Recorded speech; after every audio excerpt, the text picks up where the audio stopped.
Welcome to the Strengthen Leadership Podcast. My name is Chris Jones. I'm the pastor of Hope Community Church in Hedgesville, West Virginia, and I'm thankful you're here today.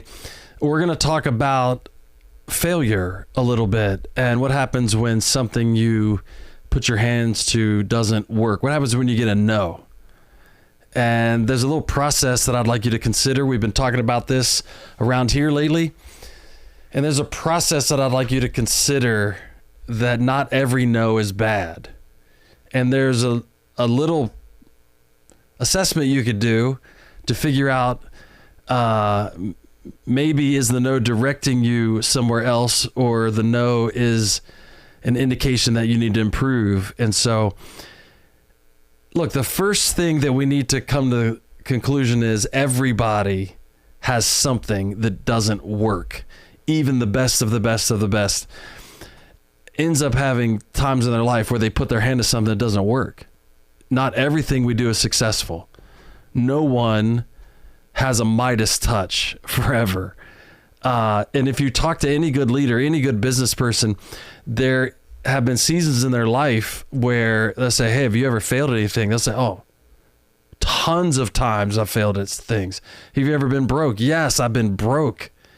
I've been broker than broke. I've failed miserably at different things. And so what we find out is what you do with that failure determines whether you can be successful the next time or not.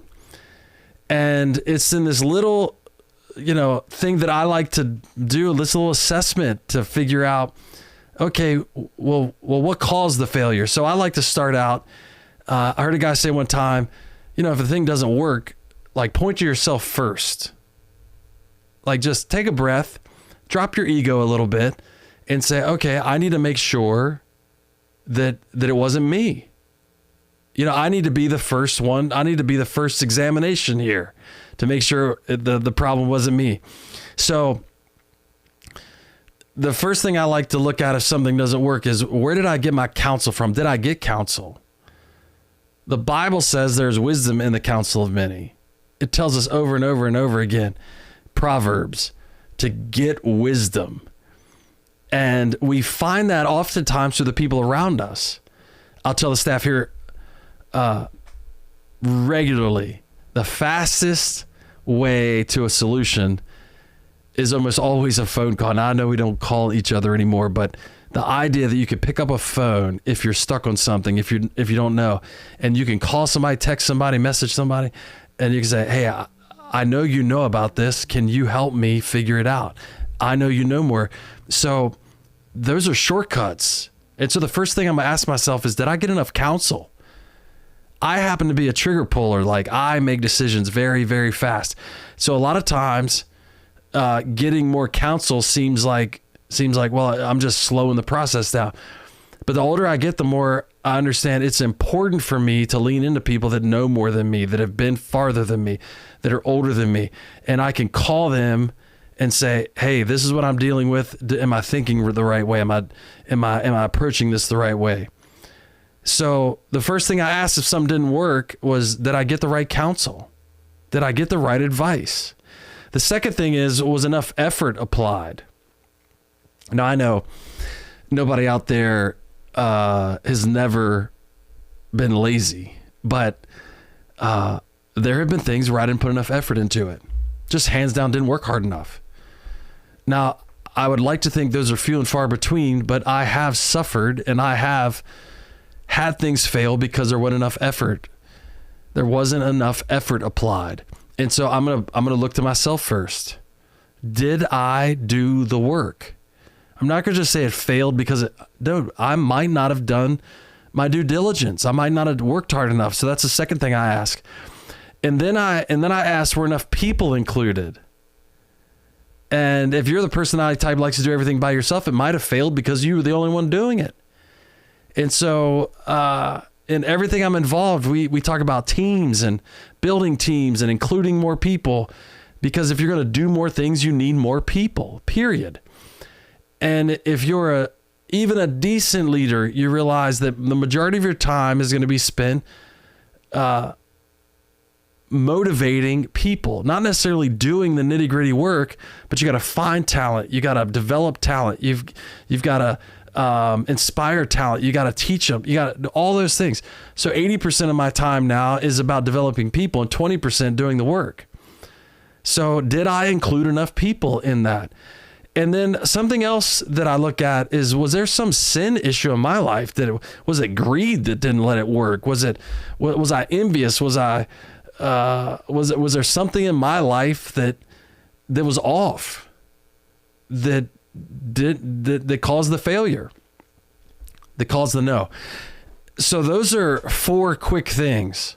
That I get enough counsel, that I put enough effort into it, that I include enough people, and was I coming at it, let's say, from the right motivations? Or was there sin? Was there something spiritually in my life that wasn't right that caused it to fail?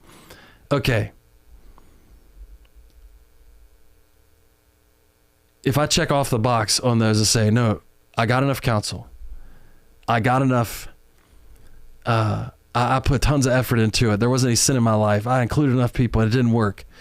Here's what I do. I learn from the failure. I let God direct my steps. I understand that not everything works all the time. And sometimes I could do everything right and it might not work. And so there's been times in my life where the grace of God allowed me to succeed in things. And I would check all those boxes and it would work perfectly. And then there's other times in my life where I check all those boxes and it just doesn't work. And so what I want to encourage you today is, what do you do when you check all the boxes and it doesn't work? Where you are working hard enough, where you are including, you're raising people up, where you're checking all the boxes and it just doesn't work. Can I encourage you today? That is not the time to have a pity party. That is not the time to lay down. That's not the time to quit. That's not the time to get down on yourself and say, well, I don't have it anymore. That's the time to understand that the grace of God is directing our steps. The grace of God is directing our steps. And sometimes there's things that I've tried that didn't work out, that pushed me in another direction for something to work out better than what I'd originally planned. And so I need you to have that confidence that God is the one ultimately directing my steps. He asked me to take them, but then after I take the step, he says that he would direct the steps of the righteous. I'm responsible for walking. He's responsible for directing. And if I submit my will to his, and I get to the place where I said, Lord, I checked all the boxes. I did everything I know to do, and it didn't work. I can be confident then that God is directing my steps to something better, that's going to be more fruitful, that's going to have more return, that's going to be what he wants for my life. And so, are you going to have to lick your wounds a little bit? Yes, but that doesn't mean stop. Are you going to have to grab some faith and step into the next thing? Yes, but it doesn't mean you quit. So I'm going to encourage you today. There will be times of failure in your life, and it won't always be because you didn't work hard enough. It won't always be because you didn't get enough counsel. It won't always be because there's some post-mortem you can do and figure out exactly where the thing screwed up. Sometimes things just don't work. And in those times of my life where things just don't work, I say, God, thank you for directing my steps. Thank you for leading me to something better that I might not have seen had this thing worked. And so if you're an entrepreneur here today, you try and try and try. You just keep going, because a lot of things you try end up failing. And you can't give up when that happens. You have to be confident that God is directing your steps to the next thing. So I want to encourage you with that today. I want to strengthen your leadership. And my prayer is that this conversation helped do that. We'll see you back here next time.